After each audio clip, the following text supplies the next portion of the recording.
Halo, apa kabar semua? Semoga sehat-sehat saja, semoga baik-baik saja, dan tetap semangat.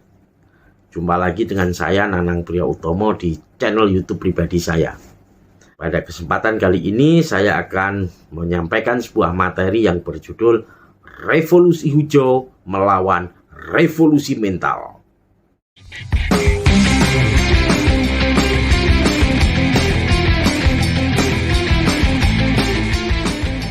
Sektor pertanian merupakan sektor yang berkaitan langsung dengan kehidupan. Pangan adalah kebutuhan paling dasar untuk manusia bertahan hidup. Pada masa lalu, manusia memanfaatkan tumbuh-tumbuhan dan hewan yang ada di alam. Pangan dicukupi dari ketersediaan alam. Namun, seiring semakin bertambahnya jumlah manusia, pangan harus dicukupi dengan bercocok tanam.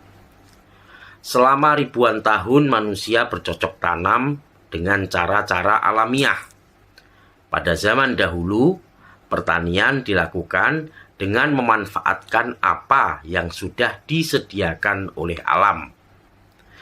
Berdasarkan bukti-bukti artefak yang ditemukan, para ahli menyimpulkan bahwa pertanian pertama ada di Mesopotamia kuno, 8.000 tahun sebelum Masehi. Mesopotamia di zaman sekarang kita kenal sebagai negara Irak. Irak berada di antara dua sungai, yaitu Sungai Tigris dan Sungai Efrat. Semakin bertambahnya jumlah penghuni bumi membuat keresahan akan hidup mulai terjadi. Lambat laun muncullah apa yang dinamakan kemiskinan. Seorang ekonom di abad ke-18 yang bernama Thomas Robert Malthus, yang lahir pada tahun 1766, mengemukakan bahwa pertumbuhan penduduk akan berjalan lebih cepat dibandingkan dengan peningkatan produksi pangan. Menurut Malthus, masalah kemiskinan adalah masalah yang tidak bisa dihindari oleh manusia. Kemiskinan muncul disebabkan tidak seimbangnya antara pertumbuhan penduduk dan peningkatan produksi pangan. Menurut Malthus, pertumbuhan penduduk itu mengikuti deret angka, sedangkan pertumbuhan produksi pangan mengikuti deret hitung. Salah satu ahli atau pakar yang terinspirasi dari penelitian ini adalah seorang pakar agronomi yang bernama Norman Borlaug, yang berhasil menciptakan varietas baru benih gandum pada tahun 1940-an. Lalu Norman Borlaug membudidayakan benih temuannya itu di Meksiko. Dalam kurun waktu 2 dekade, Meksiko yang awalnya merupakan negara pengimpor gandum mampu meningkat 2 kali lipat produksi gandumnya hingga menjadi swasembada, dan bahkan Meksiko berubah menjadi pengekspor gandum. Kemudian keberhasilan Norman Borlaug ini menarik lembaga-lembaga, termasuk diantaranya yaitu Ford Foundation dan Rockefeller Foundation, untuk mengadakan gerakan yang lebih serius. Rockefeller dan Ford Foundation bekerja sama dengan pemerintah Meksiko mendirikan sebuah pusat peningkatan jagung dan gandum internasional yang disingkat CIMMYT, sebuah lembaga pelatihan penelitian internasional otonom yang memiliki dewan pengawas dan staf internasional. Dr. Borlaug diangkat menjadi Direktur Perbaikan Gandum Internasional. Keberhasilan yang didapat Borlaug di Meksiko ini lalu ditangkap oleh seorang pejabat Kementerian Luar Negeri Amerika Serikat yang bernama William Gaud.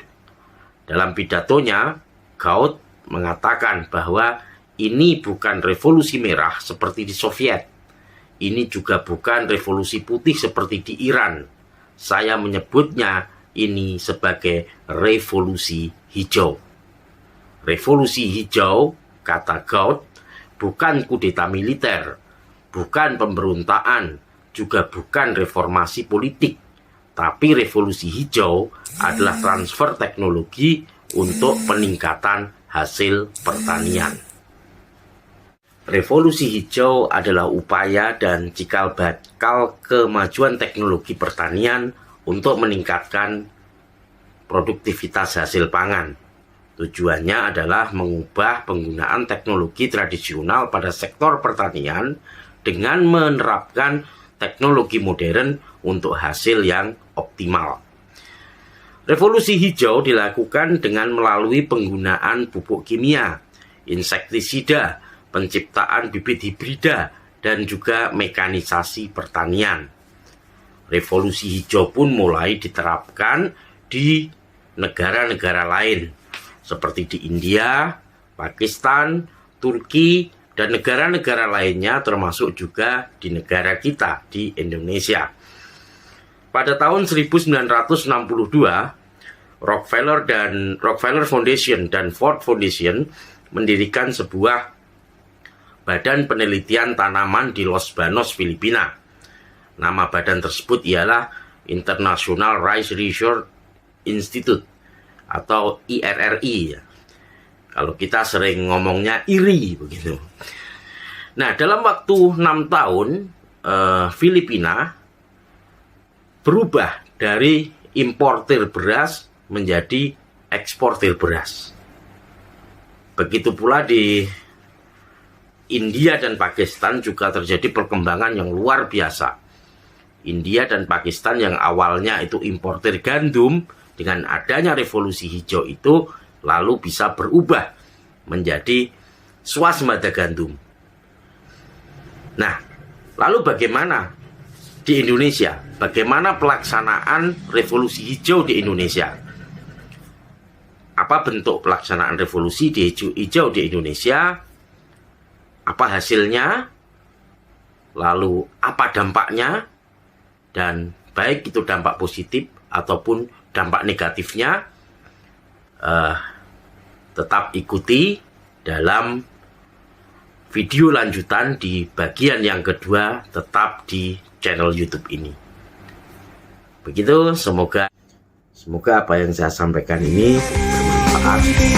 Saya